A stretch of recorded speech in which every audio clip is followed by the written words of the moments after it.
Muy buenos días, hermanos. El Señor les bendiga. Hoy seguimos con nuestro estudio del libro de Apocalipsis. Hemos venido estudiando ya a través de estos 8 capítulos de este libro y hasta el día de hoy hemos visto por lo menos dos grandes ciclos de los que el libro de Apocalipsis nos enseñan desde la primera venida de Cristo hasta la segunda venida. Si ustedes leen los 22 capítulos del libro de Apocalipsis, que les animo a que los estén leyendo ahora que lo estamos estudiando, van a encontrar 7 ciclos, por lo menos, allí dentro de este libro o esta carta, como algunos también le llaman. El primer ciclo nos habla de 7 iglesias y de Cristo en medio de esas 7 iglesias, dándonos a entender que Él observa su iglesia en toda la era, desde la primera venida de Cristo hasta la segunda. El segundo ciclo nos habla de 7 sellos, sellos que desatan la maldad en este mundo, las injusticias, el hambre, las guerras, de los cuales los cristianos y la iglesia sufre también, pero que al final van a tener una recompensa en la segunda venida de Cristo. Y hemos llegado al tercer ciclo que aparece ahí en el capítulo número 8, que ustedes pueden titular como las 7 trompetas. Y el día de hoy vamos a hablar de las primeras 4 trompetas. Y si pudiéramos resumir mucho lo que quieren decir estas 4 trompetas, es lo siguiente, lo que aparece ahí: advertencias para un mundo rebelde. Todos hemos escuchado alguna vez una alarma que nos hizo detener en seco. Incluso, tal vez algunos pusieron, yo puse una alarma para despertar, o el sonido de una ambulancia acercándose, la alarma de un edificio, de un conjunto. Y ese sonido que hace esa alarma no busca destruirnos, ¿cierto? Sino busca despertarnos, advertirnos. Nos avisa que algo se acerca, pero que todavía hay tiempo de reaccionar. En el ejército, por ejemplo, en los tiempos antiguos, yo no sé cómo es hoy, se sonaba la trompeta temprano para que todos se alistaran, se formaran y se bañaran supremamente rápido y estuvieran listos en la formación para que el comandante llegara allí. Y eso, precisamente, es lo que estamos a punto de escuchar en el libro de Apocalipsis con el sonido de las trompetas. Y hoy vamos a detenernos en esas primeras 4 que aparecen ahí en el capítulo 8, si están allí, del versículo 6 hasta el versículo 13. Ahora, estos 7 ángeles se preparan para tocar, pero recuerden, y yo sé que a veces es un poco difícil por lo que somos los 3 pastores predicando 3 temas diferentes, pero recuerden y hagan memoria de que la última vez que pude compartir el sermón, compartíamos lo que aparece allí en el capítulo 8 del verso 1 al verso 5. Veíamos cómo el verso 1 cierra el segundo ciclo de los 7 sellos y el verso 2 abre el ciclo de las 7 trompetas. Y esas 7 trompetas van a ser la respuesta a lo que aparece allí. Miren, por ejemplo, el verso 3. Dice: otro ángel vino entonces y se paró ante el altar con un incensario de oro, y se le dio mucho incienso para añadirlo a las oraciones de los santos sobre el altar de oro que estaba delante del trono. Es decir, que nosotros tenemos que conectar las 7 trompetas con esto que acabamos de leer. Y es que los cristianos, los creyentes, la iglesia del Señor está clamando al Señor. Acuérdense que el incienso es una representación de las oraciones de los santos y las trompetas van a ser la respuesta a esas oraciones. Es la forma en la que el Señor les va a hacer ver a los cristianos que las oraciones en medio de las persecuciones y que las oraciones en medio de las catástrofes que estaban viviendo los cristianos del primer siglo están siendo respondidas precisamente por medio de esas catástrofes. El primer siglo y Asia Menor es uno de los lugares donde con frecuencia temblaba. Habían terremotos constantes. Las ciudades, incluso amuralladas, eran destruidas, derribadas. Y los cristianos en medio de todo esto decían, ¿dónde está nuestro Señor? ¿El Señor nos ha dejado? ¿El Señor no nos cuida? ¿Qué está pasando? ¿Por qué estamos viviendo todo esto? Y ustedes recordarán cuando estudiamos las 7 iglesias, las condiciones en las que las iglesias estaban viviendo. Iglesias perseguidas, hermanos que tenían que ser expulsados de los gremios para no poder acceder a trabajos dignos, incluso estaban en la mendicidad, muchos perseguidos hasta la muerte, desahuciados, y ahora con todas estas catástrofes que se presentaban delante de ellos, y por eso Apocalipsis 8 toma sentido para los cristianos, porque Dios les va a revelar por qué está pasando lo que está pasando en el mundo. Y de eso tiene que decirnos mucho estas trompetas que aparecen allí. Así que la iglesia ora, y cuando la iglesia pregunta ¿hasta cuándo, Señor? Dios no se queda callado, Dios actúa. Y una de las formas en la que actúa es advirtiendo al mundo antes de ser juzgado definitivamente. Y este pasaje nos enseña algo que debemos escuchar hoy también en medio de un mundo que parece cada vez más indiferente a Dios. Cristo gobierna soberanamente toda la creación y utiliza juicios parciales para advertir al mundo que el juicio final se acerca, mientras a la iglesia la fortalece en esperanza. Así que vamos a ver que en este texto que acabamos de leer del verso 6 hasta el verso 13, existen 3 momentos importantes para poder entender cuáles son esas trompetas. Y entre paréntesis, la iglesia ha interpretado de diferentes formas las trompetas. Por lo menos hay 3 grandes posturas de las cuales yo voy a tomar la tercera porque creo que es la más acercada al mensaje de las escrituras. Pero algunos han dicho que las trompetas son unos juicios futuros que no nos van a pasar a nosotros los de la iglesia, que solamente van a aparecer en el futuro. Otros han dicho que son juicios que ya pasaron antes e incluso en el año 70 después de Cristo. Pero otros vemos que estos juicios vienen desde la primera venida de Cristo hasta la segunda venida de Cristo y que son advertencias constantes hasta el día del juicio final. Que no hay un momento particular que nosotros podamos definir como esto es lo que se cumple con las trompetas, sino que cada momento, cada evento y cada situación que los cristianos y el mundo entero viven a lo largo de los siglos hasta que Cristo regrese por segunda vez, tiene que ver con estas trompetas que el Señor está describiendo en Apocalipsis 8. Así que, cierro paréntesis, el movimiento que vamos a tener de estas trompetas y el bosquejo que vamos a estar llevando son 3 cosas. Primero, vamos a ver cuál es el significado de las trompetas. Segundo, el mensaje, cuál es el mensaje que están dando las trompetas. Y tercero, el propósito. ¿Cuál es el propósito de las trompetas? Así que, versículo 6. Y los 7 ángeles que tenían las 7 trompetas se dispusieron a tocarlas. Y antes de analizar lo que cada trompeta anuncia, necesitamos entender qué son las trompetas, porque si no entendemos el símbolo, vamos a leer el resto del capítulo con miedo en lugar de leerlo con reverencia y esperanza. Lo primero que podemos encontrar acerca de esto es que a través de las trompetas Dios está anunciando. Ese es el significado de las trompetas. Dios anuncia y las trompetas, como ilustraba al inicio, son advertencias. ¿Son advertencias para quién? Bueno, ya vamos a ver. Pero estas trompetas son advertencias. En el Antiguo Testamento, las trompetas nunca fueron simplemente un instrumento musical. Era siempre una expresión de la voz de Dios hablando a su pueblo antes de que ocurriera. Por ejemplo, si ustedes van a Números 10, Dios ordena a Moisés fabricar 2 trompetas de plata para convocar al pueblo, para dar la señal de marcha y también para la guerra. Cuando salgáis a la guerra, tocaréis alarma con las trompetas, dice Números capítulo 10, versículo número 9.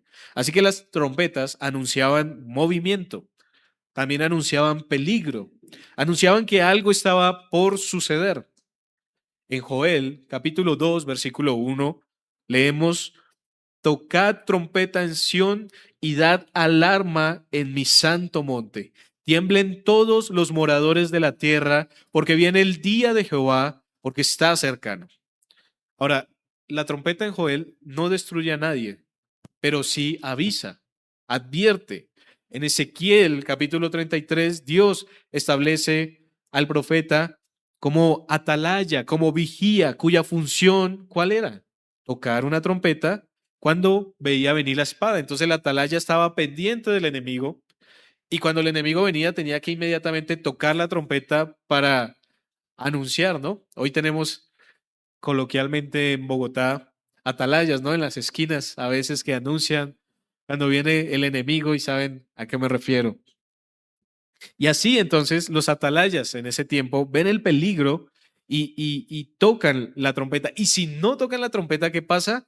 La sangre del pueblo va a caer sobre su cabeza porque es su responsabilidad. Pero si toca la trompeta y el pueblo no hace caso, ahora sí cada uno será responsable de su propia vida.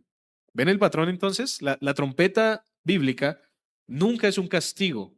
Incluso cuando dice que el Señor Jesucristo viene con voz de trompeta, está advirtiendo que ya su venida está ahí. Y si imagínense en ese momento si yo tuviera el instrumento musical y soplara muy fuerte si supiera tocarlo, supiera soplarlo, sonaría y quién en este auditorio no lo escucharía. Es decir, la trompeta siempre es pública, la trompeta siempre es visible, pero la trompeta siempre es una señal de advertencia, es el aviso antes del castigo, antes del peligro, antes de algún evento. Entonces Dios avisa que sus actos van a ser ejecutados. Y esa es la primera gran enseñanza de este pasaje. Y quiero que sintamos ese peso real porque nuestro Dios no actúa a escondidas. Nosotros no tenemos que estar adivinando lo que el Señor está haciendo, sino que es un Dios que nos revela, que nos explica. Dios es el que anuncia, Dios es el que advierte antes de que ocurran las cosas. Y eso, en un sentido, hermanos, debe consolarnos y a la vez sacudirnos. Ahora, consolarnos porque significa que Dios es paciente, que Dios nos avisa, que Él nos da tiempo y sacudirnos porque significa que las advertencias que estamos viviendo hoy, enfermedades, catástrofes, pérdidas, crisis, noticias que nos detienen, pueden ser precisamente trompetas de Dios sonando en nuestras vidas para que despertemos antes de que sea demasiado tarde. Pero también algo que tenemos que analizar de las trompetas del Apocalipsis, no solamente es que son advertencias, sino que son juicios parciales. Y fíjense en una frase que se repite como un estribillo a lo largo de nuestro pasaje de Apocalipsis. Miren conmigo, por ejemplo, en el versículo, mm, a ver, acá, el versículo 9 dice, y murió la tercera parte. Y una y otra vez ustedes van a encontrar en estas trompetas que se va a hablar de la tercera parte. En el verso 7, en la parte final dice, y la tercera parte de los árboles se quemó. Y en el versículo 8 al final dice, y la tercera parte del mar se convirtió en sangre. Entonces, una y otra vez, esto se repite. ¿Y por qué una tercera parte o lo que nosotros conocemos como un tercio? Es decir, el 33.33%, por ilustrarlo, es lo que el Señor está diciendo. Y lo que nos está enseñando con esto es que estos juicios de los que Él nos va a enseñar son juicios parciales. La tercera parte de la tierra se quema, la tercera parte de los árboles, la tercera parte del mar se convierte en sangre, la tercera parte de las criaturas del mar mueren, la tercera parte de las naves se destruyen, la tercera parte de los ríos se amarga, la tercera parte del sol, la luna, las estrellas se oscurece y una y otra vez la tercera parte. Es una decisión del Espíritu Santo de revelarnos algo que está pasando con las trompetas. Y es que estos juicios no son definitivos, hermanos, sino que son limitados. No es un mundo entero destruido, no es el fin definitivo, es una fracción, es un golpe parcial, es una muestra de lo que vendría si Dios decidiera actuar en toda su justicia. Y comparen esto, por ejemplo, con lo que va a ocurrir más adelante en el libro, cuando las copas de la ira de Dios, que van a ser otro ciclo, las 7 copas, se derraman sin ninguna restricción de proporción del capítulo 16 en adelante. Allí ya no se habla de la tercera parte, allí el juicio es total. Entonces, eso nos debe ayudar a entender qué son las copas. ¿Qué nos enseña esa limitación? Nos enseña que la paciencia de Dios todavía está vigente. Se recordarán en los tiempos de Noé 120 años de paciencia del Señor. En los días de Jonás también Dios le tuvo paciencia a Jonás hasta que lo llevó a Nínive. Y si Dios quisiera, podría haber terminado con todo. Incluso en Apocalipsis podría haber terminado con todo, pero no lo hace. Se contiene, modera su mano, permite que 2/3 partes permanezcan intactas precisamente para que la humanidad tenga tiempo de reflexionar, de arrepentirse, de volver a Él. Y eso es lo que nos dice Segunda de Pedro 3:9. Acompáñenme en un momento allí. Segunda de Pedro, capítulo 3,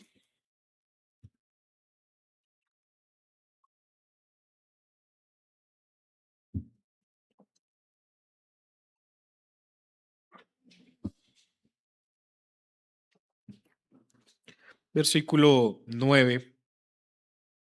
Dice el texto: el Señor no retarda su promesa, según algunos la tienen por tardanza, sino que es paciente para con nosotros, no queriendo que ninguno perezca, sino que todos procedan al arrepentimiento.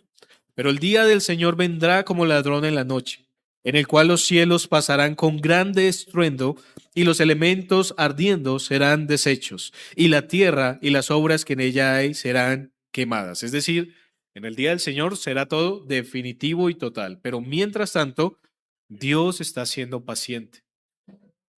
A veces uno anhela que la venida del Señor esté a la puerta, ¿cierto? Dice, Señor, ven pronto. Y yo creo que es un anhelo legítimo que debemos tener en nuestro corazón para librarnos del pecado y de este mundo tan contaminado por ese pecado cuando Cristo regrese.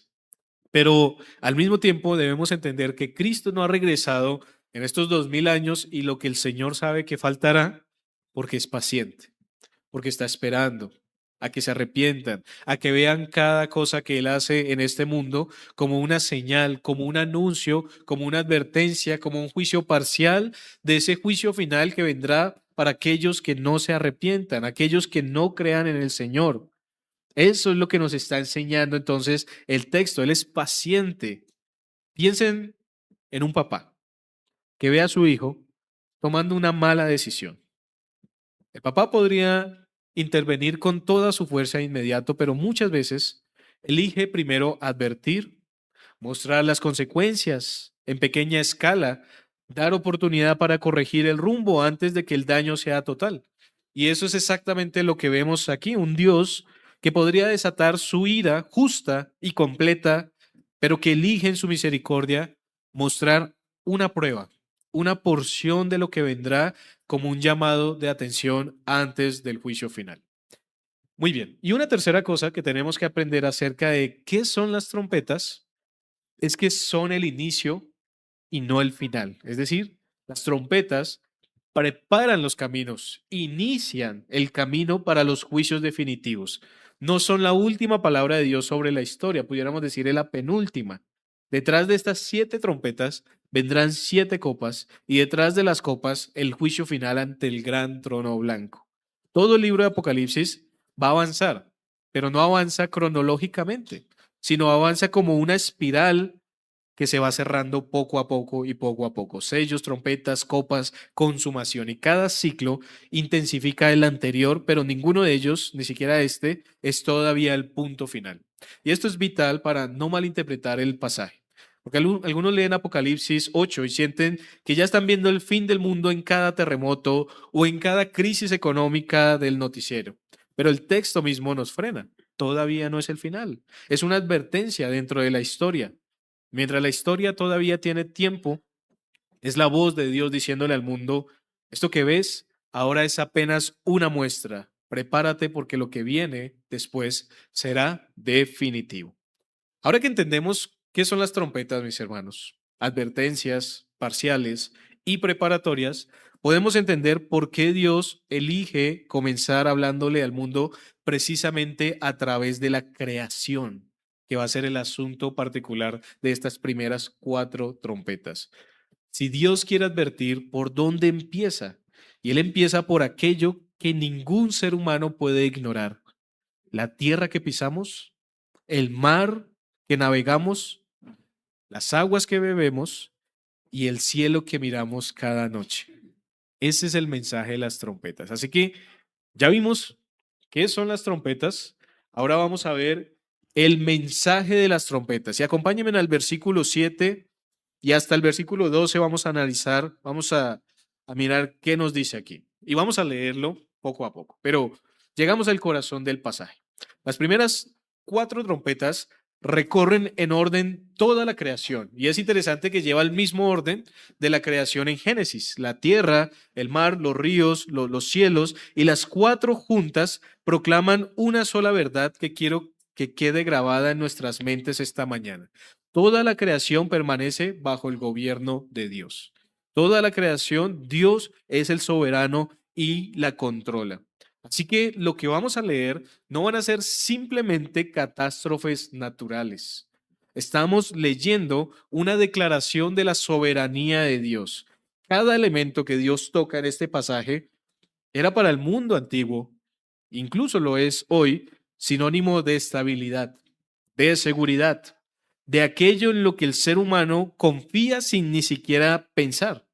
Y Dios, con precisión, va tocando cada una de esas columnas para que el mundo entienda que ninguna de ellas sostiene nada por sí misma. Incluso, hermanos, si ustedes recuerdan Egipto, Egipto en los tiempos de los israelitas tenía muchos dioses para todo. Ellos tenían un dios para la tierra, ellos tenían un dios para el río Nilo, ellos tenían un dios para el cielo, ellos tenían un dios para cada cosa que veían de la creación. ¿Por qué? Porque no querían reconocer al verdadero Dios. Y cuando no se reconoce al verdadero Dios, ¿qué nos dice Romanos capítulo 1? Vamos a mirarlo un momento. Romanos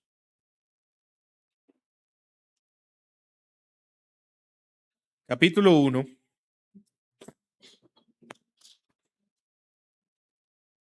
Versículo 21.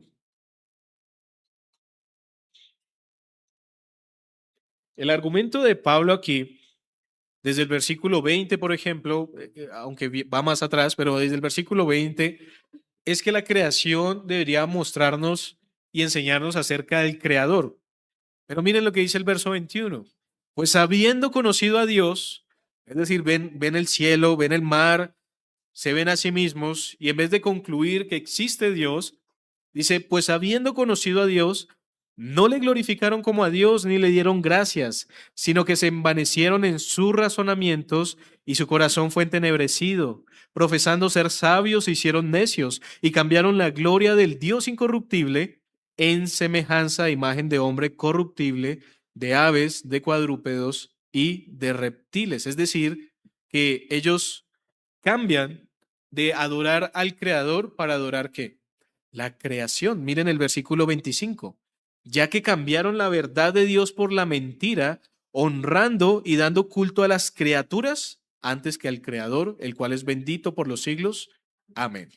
Muy bien, entonces todo esto tenemos que analizarlo porque eso es lo que va a revelar a través de estas trompetas. Y la verdad que yo quiero que ustedes se lleven es esa: que toda la creación permanece bajo el gobierno de Dios. Y aquí entonces ellos adoran su estabilidad, adoran su seguridad, adoran en aquello que confían sin pensarlo. Y Dios va a remover esa adoración. Versículo 7. Y vamos a empezar a mirar esas cuatro trompetas. El primer ángel tocó la trompeta y hubo granizo y fuego mezclado con sangre, que fueron lanzados sobre la tierra. Y la tercera parte de los árboles se quemó y se quemó toda la hierba verde. Granizo y fuego. Cualquier persona que conociera el Antiguo Testamento habría reconocido de inmediato esta imagen y probablemente ustedes también la reconocen. Es la séptima plaga de Egipto. En Éxodo capítulo 9, versículo 23 y 24, donde Moisés extiende su vara, dice que Jehová envió truenos y granizo y fuego que corría por toda la tierra. Así que Juan no está inventando un símbolo nuevo. Él está tomando deliberadamente la memoria de Egipto para decirle a sus lectores que el mismo Dios que humilló a Faraón y a todos sus dioses falsos está actuando otra vez. Solamente que hoy ya no estamos hablando de Egipto, sino estamos hablando de todo el mundo. Ahora, ¿qué representa la tierra para el tiempo antiguo y qué representa para nosotros? Alimento, sustento, la cosecha que garantiza que mañana habrá pan sobre la mesa. Cuando el fuego consume los árboles y la hierba verde, lo que se está diciendo es que aquello en lo que el hombre confía para sobrevivir, el suelo, la agricultura, la provisión material, puede desaparecer en un instante si Dios lo permite, porque la seguridad humana es frágil. Piensen, por ejemplo, en cuánto de nuestra tranquilidad diaria descansa, sin que lo notemos, sobre supuestos que damos por sentado, que habrá trabajo, que habrá salario, que la tierra seguirá produciendo, que el supermercado seguirá teniendo estantes llenos. Y esta primera trompeta le está recordando al mundo y nos recuerda a nosotros que ninguna de esas cosas nos pertenece por derecho propio, sino que todo lo que tenemos es sostenido cada día por la mano de Dios. Ahora tenemos un evento que hace poco ocurrió en nuestro país vecino, ¿cierto? Que nos enseña grandemente precisamente esto que el Señor nos está diciendo. Que así como le pasó allí a nuestros hermanos, también nos puede pasar a nosotros en un momento inesperado, en cualquier momento que no lo esperamos. Y eso, nosotros una y otra vez, no solamente eso, sino todo lo que pasa, debemos verlo desde la perspectiva de qué nos quiere enseñar el Señor y qué quiere advertir el Señor al mundo. Pero pasamos a la segunda trompeta, versículo 8 y versículo 9. El segundo ángel, dice la palabra, Apocalipsis 8, verso 8, el segundo ángel tocó la trompeta y como una gran montaña ardiendo en fuego fue precipitada en el mar. Noten el patrón de fuego. Y la tercera parte del mar se convirtió en sangre. Y murió la tercera parte de los seres vivientes que estaban en el mar y la tercera parte de las naves fue destruida o los barcos. Entonces, aquí encontramos la segunda trompeta. Y si la tierra representa el alimento, el mar representa el comercio. En el mundo antiguo y de manera muy parecida a hoy, el mar era la ruta de intercambio, la conexión entre naciones, la fuente de la riqueza que se movía de puerto en puerto. Y cuando Juan describe una tercera parte del mar convertida en sangre y una tercera parte de las naves destruidas, está anunciando un golpe directo a la economía, al comercio internacional, a la prosperidad de las naciones. ¿Cuándo ocurre eso? Eso no ocurre en el siglo XXI, hermanos. Eso ocurre en el siglo primero, en donde estaban los cristianos, en el segundo, en el tercero, hasta el día de hoy y hasta que el Señor Jesucristo regrese por segunda vez, hermanos. Así que nunca vamos a esperar que este mundo esté perfecto sin Cristo, porque Cristo es el que lo perfecciona. No vamos a poder tener esperanza en las cosas de este mundo, ni en las políticas de este mundo, ni en absolutamente nada, hermanos. A veces, lamentablemente, uno observa cristianos que se desviven por la política, por un presidente, por una postura política, como si ellos fueran los salvadores. Solo Cristo lo es. Y van a ver cómo en estos tiempos va a pasar exactamente lo mismo, porque hasta que Cristo no venga, el Señor va a seguir anunciando con sus trompetas todas estas cosas.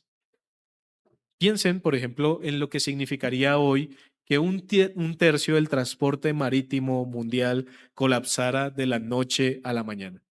Piensen en un gran maremoto que destruye todos estos buques que transportan todos estos contenedores de las cosas que hoy se están comprando, del alimento, incluso de las cosas que no son necesarias que se están trayendo de otros lugares.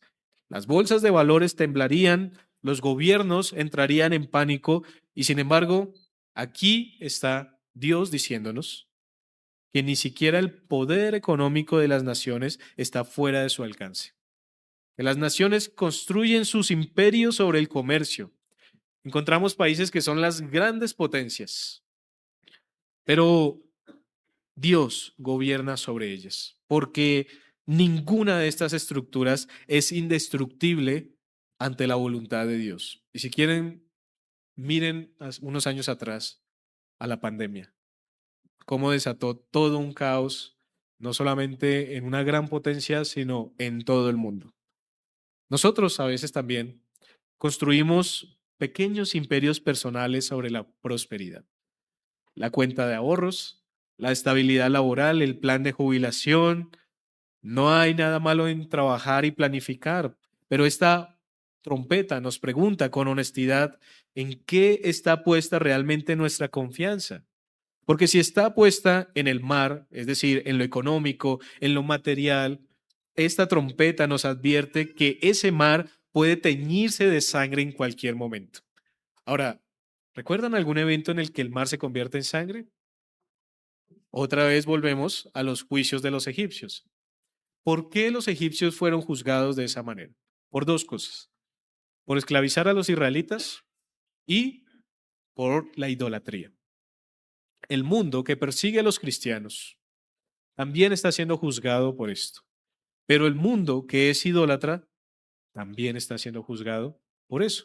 Porque, ¿qué representaba para Egipto el río Nilo, por ejemplo? La abundancia, la bendición, la potabilidad del agua, los peces con los que se alimentaban, el comercio y todas las otras cosas. Pero Dios les juzgó precisamente en el punto que era la columna y baluarte de la nación y les demostró que Él era superior a todos sus dioses y que debían dejar tranquilos a los israelitas. Hoy también hay un israelita, hoy hay un Israel, el Israel de Dios, dice Gálatas 6, al que el mundo debe dejar tranquilo, del que no se debe burlar, al que no debe perseguir, porque la Biblia dice, bendeciré a los que te bendijeren y maldeciré a los que te maldijeren. Y estamos viendo cómo el mundo entonces es afectado y trastornado en esto también. Pero nosotros también tenemos esos pequeños imperios. Miren, hay personas, y yo me ponía a pensar eso, yo no sé si usted ha pensado en eso, pero esforzarse mucho por comprar una casa. Imagínese cuánto cuesta hoy una casa, ¿cierto? Un apartamento. Dios no quiera viniera un temblor y se destruyera esa casa, se cayera esa torre de ese apartamento. Usted se alcanzara a salvar, alcanzara a salir. ¿Usted tiene asegurado eso? Nosotros como colombianos tenemos seguros y pólizas para cualquier desastre. ¿Pudiéramos recuperar el dinero invertido allí si lo pagamos completamente con los ahorros de nuestra vida? Tal vez no, imagínese en ese caso. ¿Y qué haríamos? ¿Perderíamos toda esperanza? ¿Perderíamos todo el propósito que teníamos en nuestra vida? Cosas como esas a veces el Señor las permite para advertirnos, corregirnos y llevarnos a pensar que Él es nuestro único tesoro y que la eternidad es nuestra única esperanza en Cristo Jesús. Así que eso es lo que nos está enseñando la segunda trompeta. Tercera trompeta, versículo 10 al versículo 11. El tercer ángel tocó la trompeta y cayó del cielo una gran estrella, ardiendo como una antorcha, y cayó sobre la tercera parte de los ríos y sobre las fuentes de las aguas. Es decir, ya no estamos hablando del océano, ya no estamos hablando del mar abierto, sino del mar adentro. Estamos hablando de ríos, de lagos, de fuentes.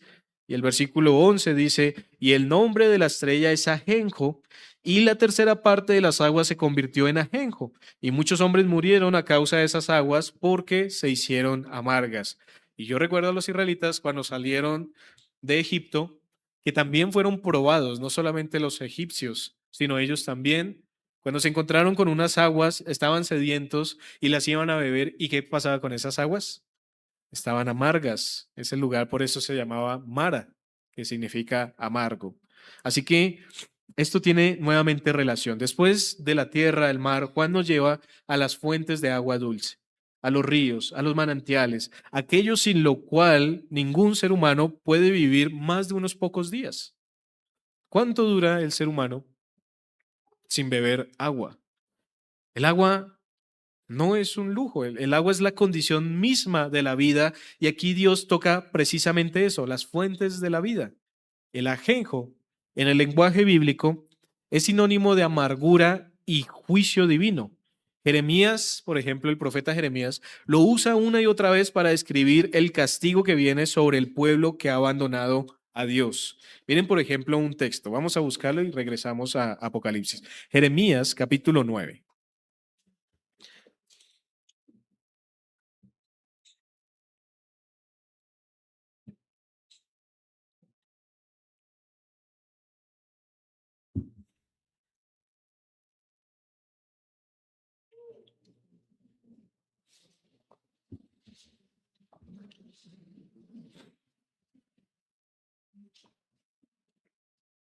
Jeremías 9, versículo 15.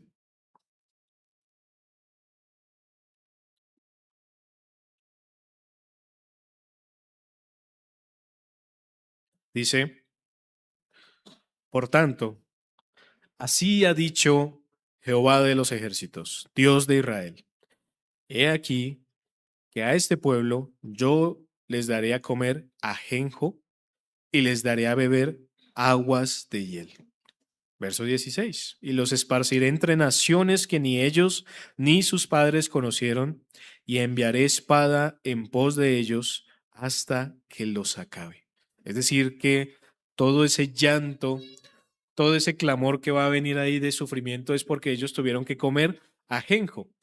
Y el ajenjo entonces es algo que es muy amargo, la hiel de la que habla. Y cuando las aguas se vuelven amargas, se está diciendo que aquello que debería sostener la vida se convierte en un instrumento de muerte cuando el hombre se rebela contra su creador. Eso es lo que significa.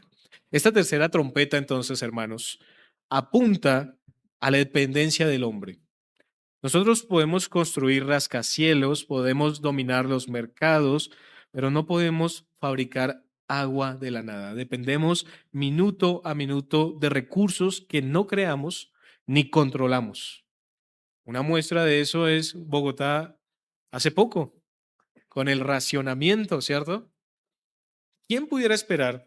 Yo no sé si también han pensado en esto, pero ¿quién pudiera esperar que supuestamente la capital de un país, una ciudad próspera, una ciudad a la que vienen las otras ciudades a hacer negocio, en donde migran dentro de la misma nación muchas personas para poder levantarse, va a tener que racionalizar el agua porque el agua no da?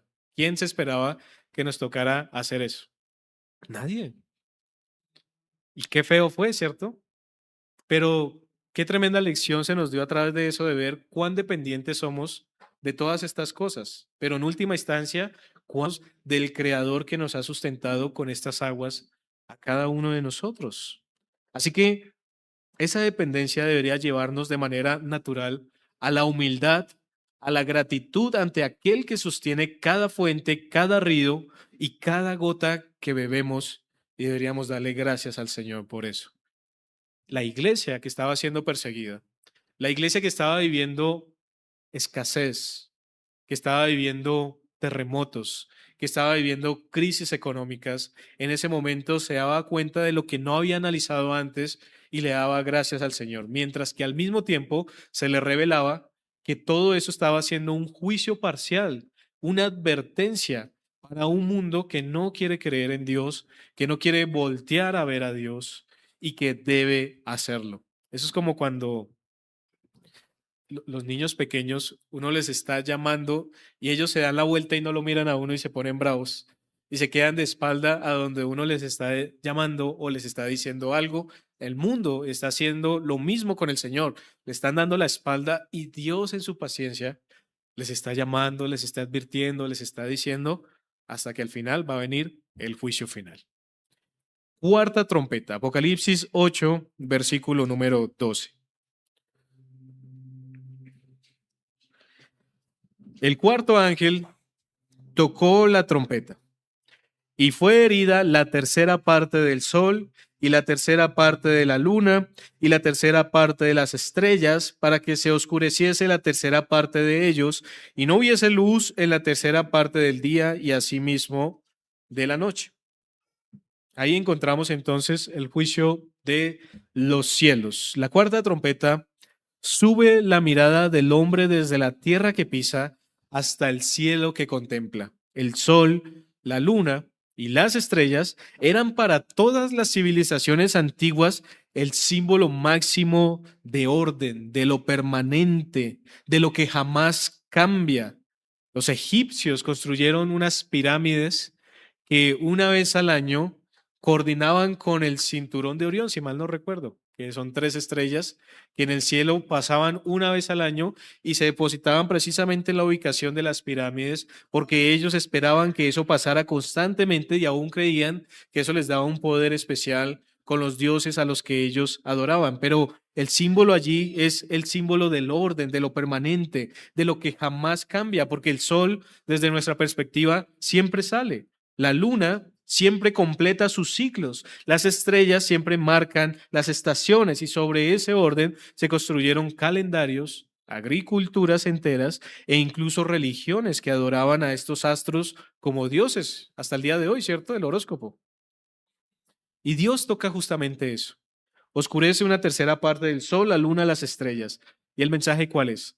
El orden del universo no es autónomo. Nada funciona independientemente de Dios. Ni siquiera las leyes físicas que gobiernan el cosmos se sostienen a sí mismas. Se sostienen porque Dios, como dicen Colosenses 1:17, es antes de todas las cosas y todas las cosas en él subsisten. Vivimos en una cultura que ha aprendido a explicar el universo con fórmulas y ha olvidado preguntarse quién sostiene esas fórmulas. Y esta cuarta trompeta la recuerda al mundo y nos recuerda a la iglesia que detrás de cada amanecer hay una voluntad y no simplemente un mecanismo. Pero ahí es donde vienen otras advertencias. Meteoritos, asteroides, tormentas eléctricas y todos los elementos que vemos, eclipses. Incluso lo que nos está enseñando esto es que si nosotros pudiéramos habitar Marte o habitar la Luna, nada escapa del control de Dios. Dios, Él es soberano de todas las cosas. Y deténgase un momento y miren el recorrido completo que hemos hecho. La tierra, el mar, los ríos, los cielos. Dios ha tocado uno por uno cada rincón de la creación. Lo que pisamos, lo que navegamos, lo que bebemos, lo que contemplamos sobre nuestras cabezas, no dejó nada fuera. Y ese es exactamente el punto. No existe un solo lugar donde el Señor no gobierne. No hay rincón de la existencia humana, económico, natural, cósmico, personal, lo que quieran pensar, que esté fuera del alcance de su autoridad. El mismo Cordero que fue inmolado, el mismo Jesús que murió en la cruz romana, es quien abre los sellos, pero quien hace sonar estas trompetas. Fue el trono desde el cual gobierna toda la creación, desde el que Él ejecuta todas estas cosas. Y eso nos va a llevar entonces a la tercera parte, el propósito de las trompetas. Pues ya vimos el significado de las trompetas, ellas advierten, anuncian, son el inicio. Vimos el significado, no hay rincón de la existencia humana en el que Él no esté gobernando, toda la creación la gobierna. Y vamos a ver el propósito de las trompetas, que resume lo que hemos venido hablando en el versículo número 13. Miren el texto, dice, y miré y oí un águila, porque en el griego dice es un águila ahí, haciendo referencia otra vez a la creación. Y miré y oí un águila volar por en medio del cielo, diciendo a gran voz, ay, ay, ay de los que moran en la tierra a causa de los otros toques de trompeta que están para sonar los tres ángeles. Hasta aquí entonces hemos entendido qué son las trompetas y qué mensaje comunican. Pero queda una pregunta que el propio texto se encarga de responder en el versículo 13. ¿Para qué hace Dios sonar las trompetas? Juan describe a un águila volando en medio del cielo, clamando a gran voz estos ayes que si han estudiado los ayes de las escrituras van a entender un poco más, pero más adelante yo creo que en la próxima ocasión vamos a analizar esto. Esa águila no está anunciando destrucción, está anunciando propósito y ese propósito tiene tres caras. Primero, resume todo esto, el grito del águila, ay, ay, ay, es en esencia la misma trompeta convertida en palabra. Es la voz de Dios diciéndole al mundo, todavía tienes tiempo, todavía puedes responder, todavía puedes arrepentirte, todavía puedes lamentarte y creer en el Señor del cual te has revelado constantemente. El grito de esta águila entonces está advirtiendo al mundo. Lucas, capítulo 13, Jesús mismo enseñó este principio de manera clarísima en Lucas capítulo 13. Le contaron sobre unos galileos que Pilato había mandado a matar y sobre unas personas que murieron, pero vamos a buscarlo y lo leemos nosotros mismos. Lucas capítulo 13.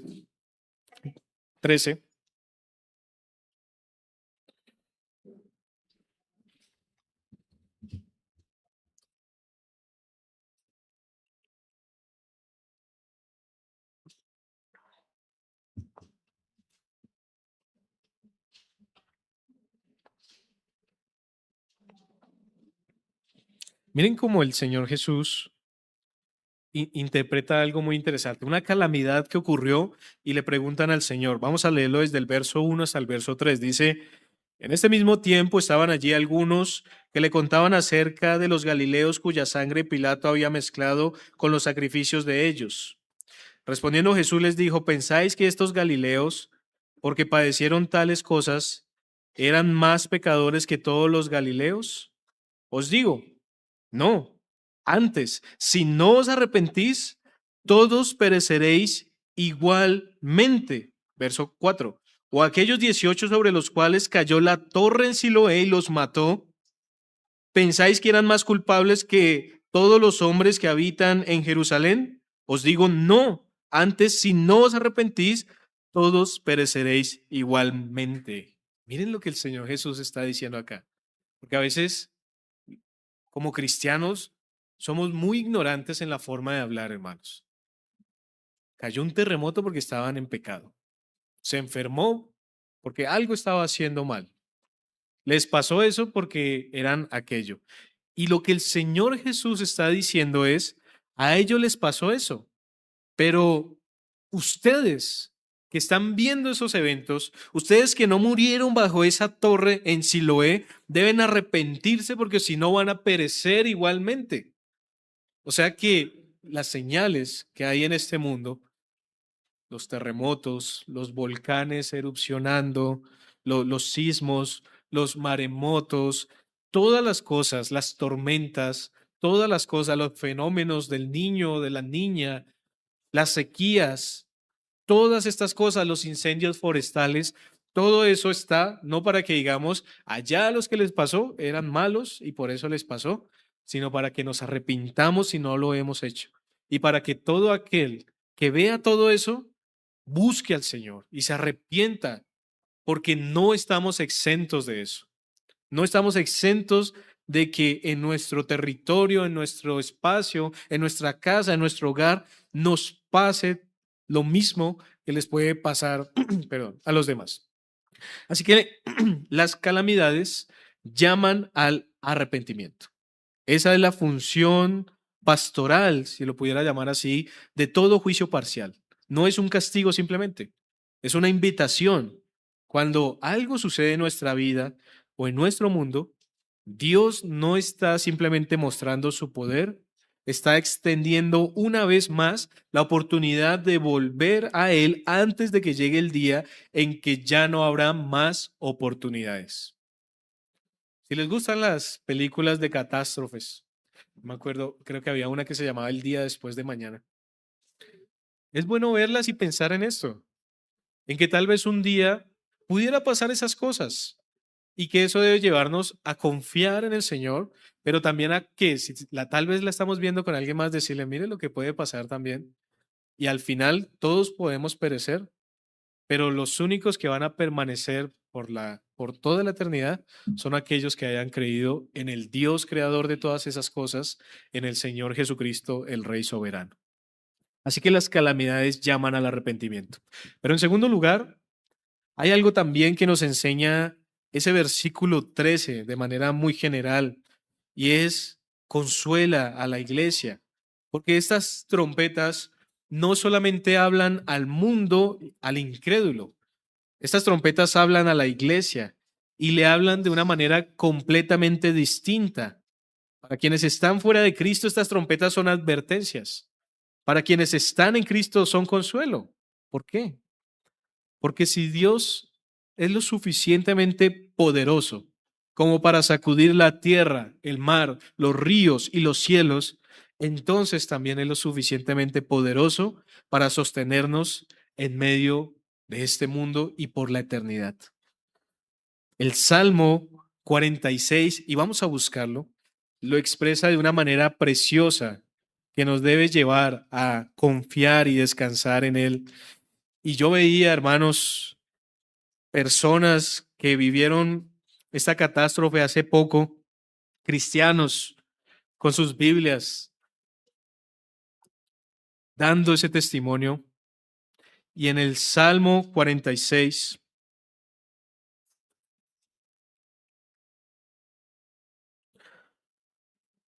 dice el versículo 1, Dios es nuestro amparo y fortaleza, nuestro pronto auxilio en las tribulaciones. Por tanto, no temeremos, aunque la tierra sea removida y se traspasen los montes al corazón del mar. Miren que es parecido al lenguaje de Apocalipsis, un monte ardiendo traspasándose al mar. Aunque bramen y se turben sus aguas, y también los montes a causa de su braveza, y tiemblen los montes a causa de su braveza.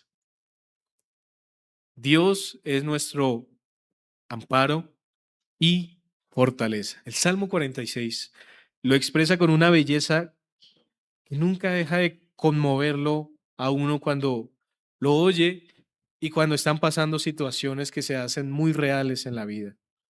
Es exactamente el mismo lenguaje, no sé si lo notaron. Tierra removida, montes al corazón del mar, aguas turbadas. El salmista describe el mismo tipo de caos cósmico que Juan describe en Apocalipsis 8, pero la conclusión es radicalmente distinta. No temeremos. El mismo Dios que sacude la creación sostiene a su pueblo. Y esa es una de las verdades más consoladoras de este pasaje, especialmente para esos cristianos que estaban leyendo en el primer siglo esta carta, que entendían que aunque pasaba todo lo que pasaba, las erupciones volcánicas, los temblores que sacudían las ciudades, la escasez, las crisis y todo lo demás, Dios estaba en control. Apocalipsis 8 nos enseña eso, que no estamos leyendo Apocalipsis 8 como espectadores indefensos ante una catástrofe cósmica. Lo estamos leyendo como hijos que saben quién es el que sacude al mundo, pero es el mismo Padre que lo sostiene en sus brazos. Y finalmente, lo último que nos enseña estas cuatro trompetas es que se está preparando el juicio definitivo. Finalmente, estas trompetas de advertencia anticipan algo mayor. Así como una alarma anticipa, incluso hoy con la tecnología puede anticipar un terremoto, ¿cierto? Como una alarma anticipa un peligro de que se está metiendo alguien a un conjunto o de que hay un incendio y pasa entonces el camión de bomberos con su sirena o pasa la ambulancia anunciando que ha pasado algo también. Así estas trompetas dan la advertencia de que se anticipa algo mayor. Son el preludio de algo que va a pasar. Y este ciclo va a concluir en Apocalipsis capítulo 11, y vamos allí, Apocalipsis capítulo 11, versículo 15. Quiero que leamos esta parte. Cuando lleguemos allí, allí vamos a acabar el tercer ciclo de Apocalipsis.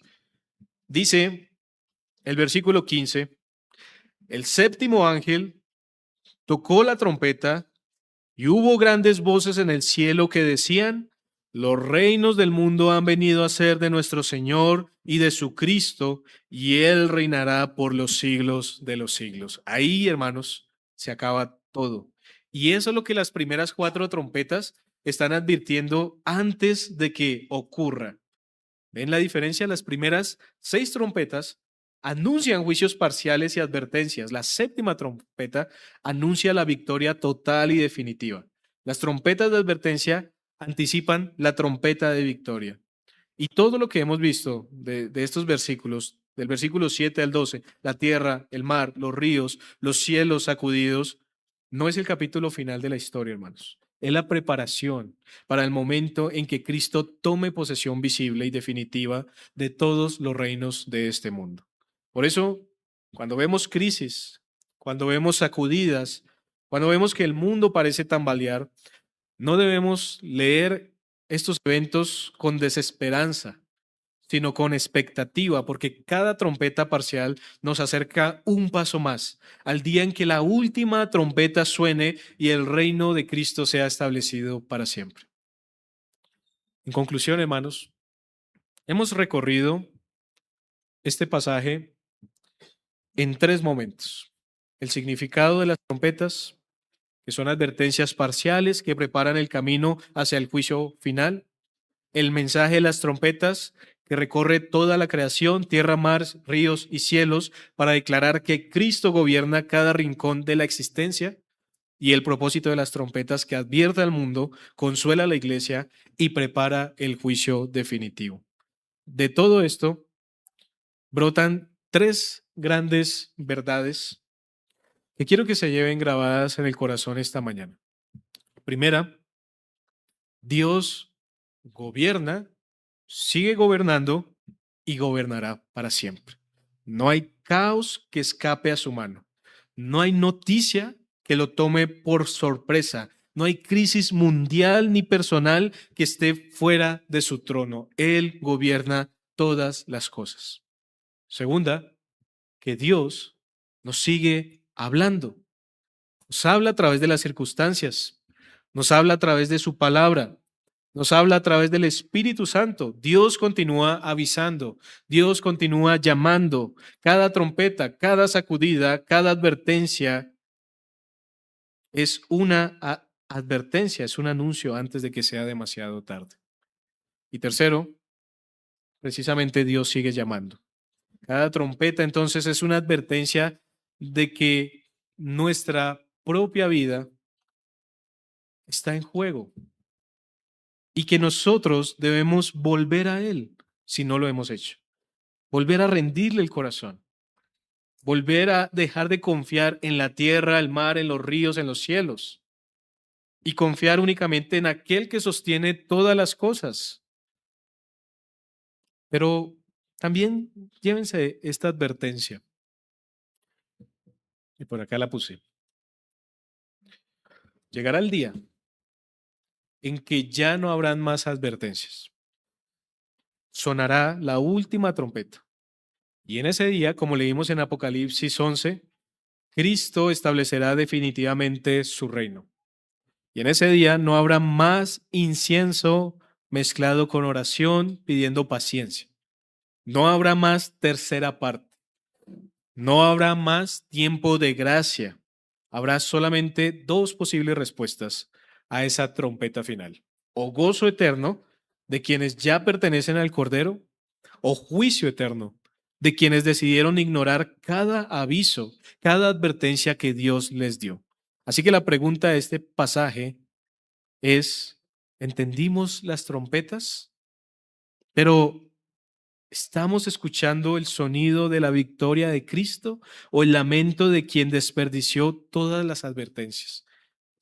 Porque para quienes están en Cristo en esta mañana, este pasaje no es motivo de temor, sino de esperanza firme.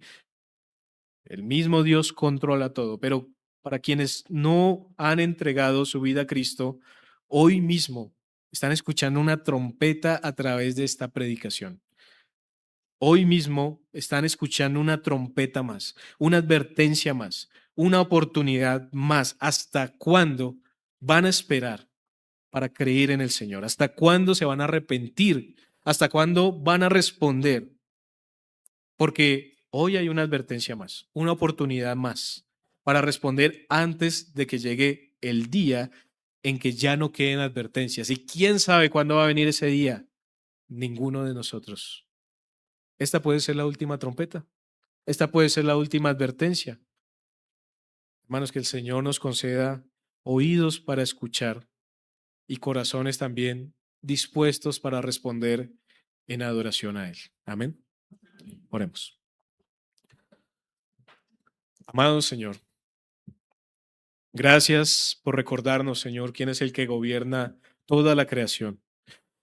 Gracias, Señor, por recordarnos, Señor, que tú eres el que habla a través de cada evento, de cada suceso, de la creación misma, Señor, que gime a una esperando la redención de nuestros cuerpos, Señor. Gracias, Señor, porque tú nos llamas. Como hijos tuyos, Señor, nos consuelas, pero también nos exhortas a que no vivamos como el mundo, confiado en las riquezas y en la estabilidad de este mundo. Pero también, Señor, te damos gracias, porque en tu paciencia y misericordia adviertes a este mundo rebelde, Señor, de que debe arrepentirse y de confiar en Cristo para su salvación. Señor, ayúdanos a ver las cosas así, a dar testimonio de estas verdades conforme a la revelación de tu palabra, y a que en esta tarde, Señor, de tu santo día, podamos seguirte adorando como es digno, cantando, leyendo y haciendo cada una de las acciones que nos has mandado hacer para tu gloria y honra.